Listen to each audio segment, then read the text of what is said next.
Pais amados, a paz amadas do Senhor, dando continuidade a uma série de raciocínios que nós estamos compartilhando com os irmãos,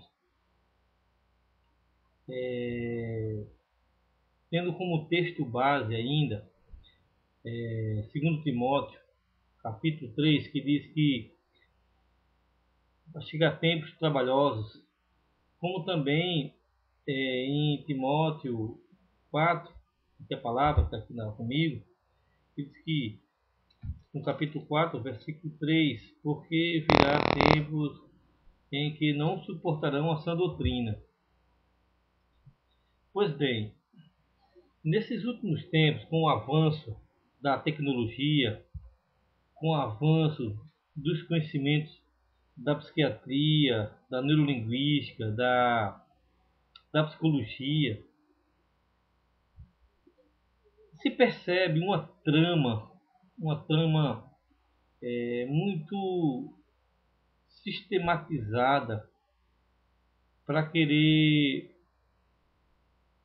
montar um cenário antibíblico e perseguidor, como está colocado pelo Senhor Jesus quando ele fala dos tempos das dores, naquelas dores que vão ser os sinais que antecedem a vinda do Senhor. E está em Mateus 24, que diz, então, vos hão de entregar para seres atormentados, matar-vos-ão, serem odiados de todas as gentes por causa do meu nome. A gente vai observar que no curso da história, com o avanço da neurolinguística, das ciências, da psiquiatria, da psicologia, como eu falei antes, durante a história já foram criadas muitas palavras, né? Palavras que elas recebem uma conotação de privilégio em relação às outras, né? Você vai observar que no iluminismo, né, se criou-se jargões, talismãs que servem como ferramenta de manipulação, né? De manipulação. A gente é conhecedor quando eles se referem ao cristianismo do tempo da escolástica, eles colocam como a era das trevas, da escuridão, da ignorância, né? E quando se fala em progresso, eles colocam como a era da luz, que foi a questão do movimento iluminista. Hoje, há várias palavras criadas que servem de talismã, de jargões, de slogans, né, que tem como trama, manobra, ludibriar a inteligência das pessoas e levá-las a crer numa perversa campanha que aparentemente parece ser boa, que é a questão da justiça, da humanização e tal, mas na verdade isso se esconde outras coisas, esconde suas intenções. Vou dar um exemplo aqui. As palavras talismãs, a principal palavra talismã da nossa época é a palavra liberdade. Entre elas existem suas palavras aliadas, como são as palavras aborto, divórcio, homossexualismo, homofobia principalmente, né? São jargões, tramas linguísticas com o objetivo de manipular a consciência das pessoas. Ora, como é que é essa lógica desse pessoal? A lógica é assim: eles apresentam cifras duvidosas, profundamente duvidosas, como é o caso da homofobia, que vem falando que, você tem uma ideia, na Paraíba, no ano passado, afirma que foram 12 homossexuais assassinados. Porém, todos eles acusam de conotação homofóbica, mas a conclusão dos inquéritos policiais, sempre conclui em homicídio causado por ciúme, envolvimento com droga, prostituição, dívida de programa e ciúme também de seus parceiros. Mas a população não fica sabendo do resultado da conclusão. Então ela vai automaticamente acredita que foi crime homofóbico. Isso é uma agenda publicitária com esses slogans de homofobia para convencer a sociedade da necessidade de criar uma lei, que é a lei da PL 122, tanto falada na sociedade brasileira, principalmente pelos cristãos que resistem, que somos nós os cristãos.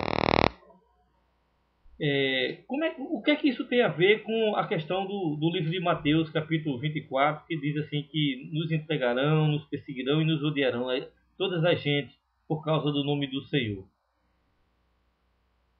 Ora, uma lei dessa, ela fere os princípios do Evangelho e a igreja ela obedece os padrões bíblicos do Senhor Jesus. Uma lei dessa sendo aprovada, o que é que vai acontecer? O cristão, a grande maioria da sociedade brasileira, ela vai perder o seu direito jurídico, porque uma lei dessa sendo aprovada, que é a lei da homofobia, os cristãos eles vão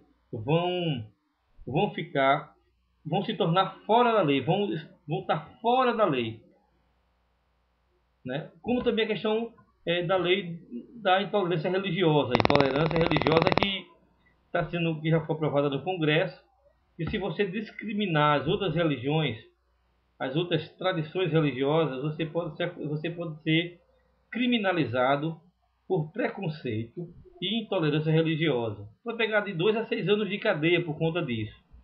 Ora, se você pega essas leis e vai observar que esses jargões, homofobia, intolerância religiosa, aborto, que é a lei, essas leis sendo aprovadas,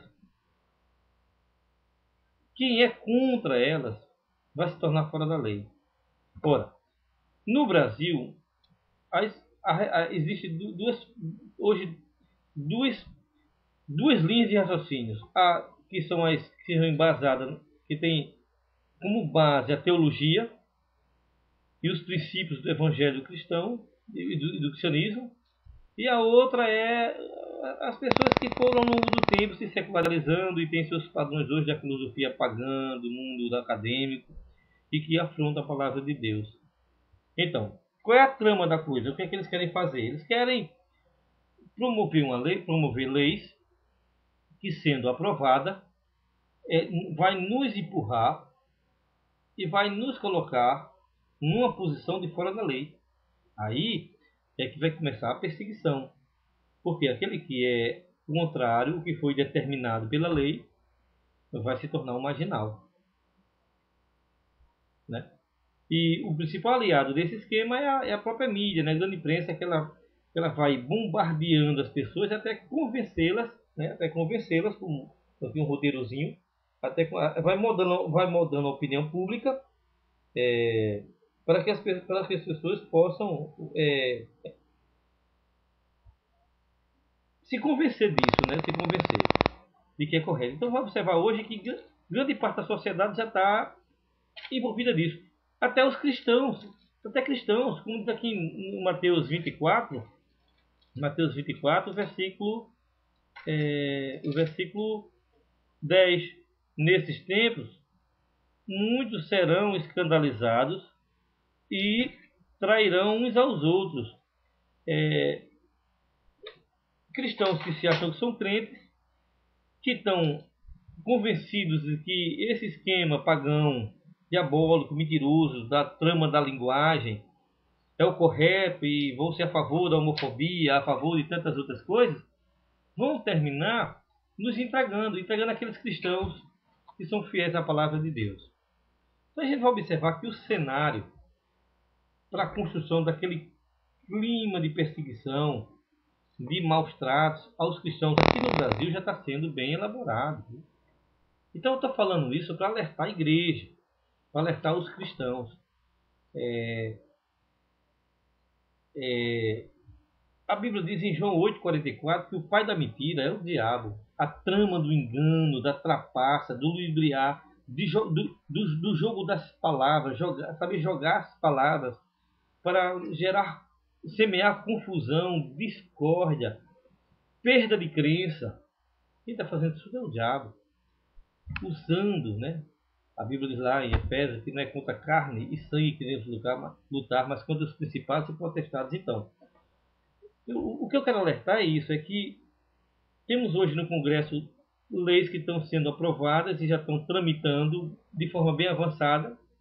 Mais cedo ou mais tarde vão ser aprovadas, que é a PL 122, a lei de combate ao preconceito religioso, que é a lei da intolerância religiosa, e a lei do aborto. Então essas três leis, elas, na verdade, aparentemente é uma lógica de justiça, de ser justo, de humanizado, de ser aparentemente aquele propósito decente, coisa que o diabo sabe fazer, enganar muito bem, esconde a sua real motivação, que é perseguir os valores religiosos, perseguir o cristianismo. Uma vez essa lei sendo aprovada, quem é fiel à palavra de Deus vai se tornar fora da lei. Fora da lei, aí ele vai se tornar um criminoso e vai ser perseguido. Aí cabe a gente estar repensando, né, nos conceitos eleitorais, nos projetos políticos que a gente vota. Esse ano tem eleição, daqui a mais 2 anos também tem outra. E a igreja não pode participar da construção desse cenário de perseguição, não é ela, é os outros. Então eu faço essa pequena reflexão, porque esses tempos trabalhosos, que está sendo construído pelos que não suportam a sua doutrina, já está aí hoje no nosso meio. A gente está vendo todo dia na televisão campanhas nas novelas em defesa do homossexualismo, campanhas em favor do aborto, campanhas em defesa da tolerância, da liberdade religiosa, do ecumenismo, e os intolerantes, os marginais, somos nós que vamos ser fiéis ao Senhor. Esse é um alerta que eu quero passar para o povo de Deus. Estejam atentos, vamos ser perseguidos sim, vai começar essa era para se confirmar o que a palavra de Deus diz. E que nos alegramos, porque aquele que for fiel até o fim receberá a coroa da vida, como diz a palavra. Então que possamos refletir sobre isso. Deus abençoe a vocês, a mim, possa dar fidelidade ao Senhor, compromisso com a sua palavra, e sejamos homens e mulheres de fé. No nome do Senhor Jesus. Que Deus possa nos abençoar. Oremos. Deus querido, Deus amado, te apresentamos, Senhor, essas poucas palavras, essa reflexão, mas que tem uma profundidade de reflexão, para que possamos estar conscientes do que está acontecendo no mundo e que o Senhor possa nos proteger e nos abençoar e que não faça que nós possamos desistir do caminho. No nome do Senhor Jesus, que a gente possa ser fiel. Amém.